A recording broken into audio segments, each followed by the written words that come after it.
subscribe কৰক YouTube channel info and solution system লগতে বেল আইকনটো press কৰক নতুন ভিডিঅ'ৰ আপডেট পাবলৈ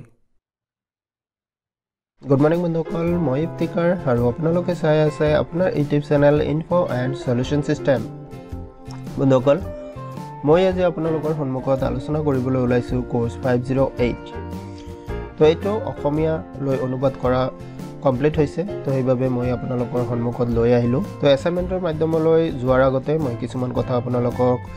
ক'ব বিচাৰিছো তো ইফালে এসাইনমেন্ট জমা দিয়াৰ ডেটো ওচৰ চাপে আহিছে তো কিছুমান শিক্ষক বন্ধুসকলে ইয়াৰ প্ৰশ্ন উত্তৰবোৰ বিচাৰি আছে তো ভাবি আছো মই ইয়াৰ পিছত উত্তৰবোৰ দিম নে 509 আৰু 10 অসমীয়ালৈ অনুবাদ কৰাৰ পিছত আপোনালোকৰ বাবে উত্তৰবোৰ লৈ আহিম তাকে ভাবি আছো তো আপোনালোকে অনুগ্ৰহ কৰি কমেন্ট বক্সত জনাব যে কোনটো আগতে কৰিলে ভাল হয় কাৰণ এইবোৰ অনুবাদ কৰোতে বহুতখিনি সময় লাগি যায় তো মই দুটাতে একেলগে সময় দিয়াটো মোৰ বাবে অসুবিধা হয় তো সেইভাবে আপোনালোকে অনুগ্ৰহ কৰি কমেন্ট বক্সত জনাব যে আপোনালোকৰ কোনটো প্ৰথমে দিলে বেটাৰ হ'ব আৰু এটা আপোনালোকৰ ওচৰত অনুৰোধ যে আপোনালোকৰ যদি ভিডিঅ'বোৰ চাই অকনমান হলেও সহায় হৈছে তেতিয়া হলে আপুনি লাইক এটা নিশ্চয় কৰি যাব তো ভিডিঅ'টো চাই এনেই গৈছে নাযাব অনুগ্ৰহ কৰি লাইক এটা নিশ্চয় কৰিব আপোনাৰ এটা লাইক মোৰ বাবে বহুত গুৰুত্বপূৰ্ণ তো সেইভাবে অনুগ্ৰহ কৰি লাইক এটা নিশ্চয় কৰি যাব তো আহক এতিয়া আৰু সময় নষ্ট নকৰি এসাইনমেন্টৰ মাজলৈ যাও তো ইয়াতে চাব পাৰিছে মই এসাইনমেন্টবোৰ অসমীয়ালৈ অনুবাদ কৰি এইটো পিডিএফ বনাই ৰাখিছো তো কোৰ্স 508 তো ইয়াৰ প্ৰথম প্ৰশ্নটো দিয়া আছে বিদ্যালয়ত শিক্ষাৰ নিয়মিত পাঠ্যসূচী প্ৰদানৰ বাবে কলা শিক্ষাই এক গুৰুত্বপূৰ্ণ ভূমিকা পালন কৰে দৃশ্য আৰু কলা শিক্ষা প্ৰদৰ্শনৰ যিকোনো এটা কাৰ্যকলাপ নিৰ্বাচন কৰি বহলাই ব্যাখ্যা কৰক অথবা প্ৰশ্নটো দিয়া আছে শিক্ষক আৰু ছাত্ৰ-ছাত্ৰী উভয়ৰ বাবে মুখা আৰু পুতলা দুয়োটা অনুসন্ধান আৰু গৱেষণাৰ বাবে কাৰ্যকৰী পদ্ধতি বিবৃতিটো ব্যাখ্যা কৰক 2 নম্বৰ প্ৰশ্নটো দিয়া আছে পৰিকল্পনা আৰু প্ৰস্তুতিয়ে কলা শিক্ষাক প্ৰভাৱশালী কৰিবৰ বাবে এক গুৰুত্বপূৰ্ণ ভূমিকা পালন কৰে বিবৃতিটো ব্যাখ্যা কৰক অথবা প্ৰশ্ন দিয়া আছে কলা শিক্ষাৰ মূল্যাঙ্কনত সূচকৰ ভূমিকা আলোচনা কৰক তো এসাইনমেন্ট 1ত 4টা প্ৰশ্ন গল তো এতিয়া আহক এসাইনমেন্ট 2 লৈ 1 নম্বৰ প্ৰশ্নটো আছে উদ্দেশ্যপূৰ্ণ আৰু অৰ্থপূৰ্ণ শাৰীৰিক কৰ্মৰ ভিত্তিত পৰিপক্ক কাৰ্যগত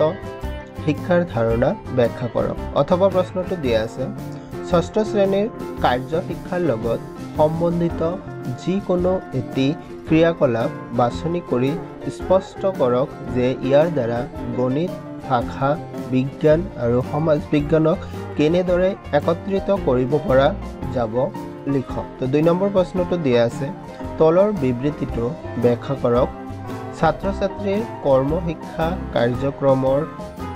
কাৰ্যকৰ বাস্তৱায়ন কৰাৰ ক্ষেত্ৰত সময় জ্ঞান আৰু গোষ্ঠী এক গুৰুত্বপূৰ্ণ ভূমিকা পালন কৰে তো ইয়াৰ অথবা প্ৰশ্নটো দিয়া আছে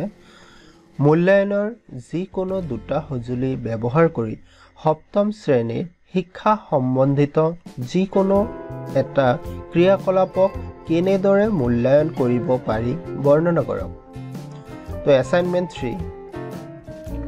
তো ইয়াতে প্ৰতিটো প্ৰশ্ন ওপৰৰ প্ৰতিটো প্ৰশ্ন 5 নম্বৰ কৰি দিয়া আছে তো মই ইয়াতে নম্বৰবোৰ দিয়া পাহৰিলো তো এসাইনমেন্ট 3 এইটো তো দিয়া আছে 5 নম্বৰ কৰি ইয়াতে আপোনালোকে দুটা প্ৰশ্ন লিখিব লাগিব 5টা শব্দৰ ভিতৰত ইয়াৰ আগৰবোৰ এসাইনমেন্ট 3ত এটা প্ৰশ্ন লিখিব লাগিছিল 10 নম্বৰৰ তো 508ত আপোনালোকে এসাইনমেন্ট 3ত দুটা প্ৰশ্ন লিখিব লাগিব 5 নম্বৰ কৰি বিশ্ব স্বাস্থ্য সংস্থা অনুযায়ী স্বাস্থ্য নিৰ্ধাৰণ কৰক স্বাস্থ্যক প্ৰভাৱিত ইয়াতে অকনমান এটা শব্দ এৰি গৈছে স্বাস্থ্যক প্ৰভাৱিত কৰা মূল কাৰণ আলোচনা কৰক অথবা প্ৰশ্নটো দিয়া আছে স্বাস্থ্যকৰ স্কুল পৰিৱেশৰ মূল উপাদান কি কি সৰ্বোত্তম শিক্ষাৰ ক্ষেত্ৰত যিকোনো দুটা ইয়াতে দুটি হৈছে এটো দুটা হ'ব